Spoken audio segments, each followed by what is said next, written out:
Basically విషయం ఏంటంటే మెట్రోలో అందరూ సరిపడిన సీట్స్కి వెళ్తున్నారు, అది నార్మలే. బట్ మెట్రోలో టికెట్ తీసుకుని కూడా నుంచిని ప్రయాణిస్తున్నారు కదా, సో వాళ్ళ గురించి అని కాన్సెప్ట్ మాత్రం మనం మాట్లాడుతున్నాము. ఇప్పుడు ఏంటంటే చాలామంది లేడీస్ వెళ్తున్నారు, బాయ్స్ వెళ్తున్నారు. మెట్రోలో టికెట్ తీసుకున్న కొంతమందికే వాల్యుబుల్ సీట్స్ ఉంటున్నాయి.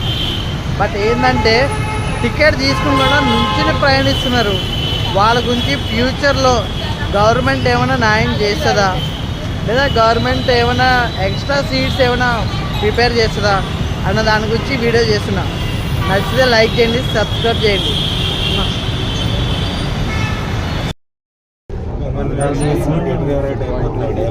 సరే ఒక మాట, ఇప్పుడు మెట్రోలో ఎంతమంది ఉన్నారు కదా, మళ్ళాంటి వాళ్ళు ఏమైపోలే ఎక్స్ట్రా సీట్లు ఏమైనా ఇవ్వాలి అన్న ఆలోచన ఏమైనా ఉందా?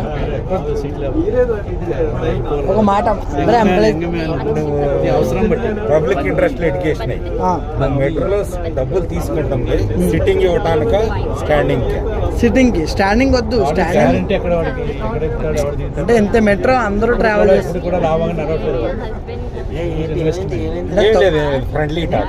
చిన్నవాడు కదా కూర్చో నిలబడలేకపోతున్నాడు. తొక్కులు తక్కువ మీలాటోళ్ళు ఇప్పుడు యంగ్ వస్తే కూడా ఇవ్వలేరు. ఇప్పుడు ఎంతమంది వస్తారో ఎంత పోతారో తెలియదు. 5 నిమిషాలు రిజర్వేషన్ చేసుకోలేము.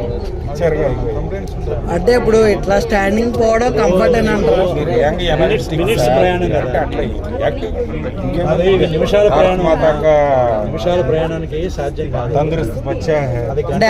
అంటే ఓవర్ నైట్ యాక్టివ్ పాఠాలు చెప్పాం. మా తరం ప్రాబ్లం లేదంటారా? 75 ఏళ్ళు స్టాండింగ్ ప్రాబ్లం లేదంటారా? ప్రాబ్లం ఉంటుంది. మన అవసరానికి ప్రయాణం చేస్తాం, ఏమైనా తప్పలేదు.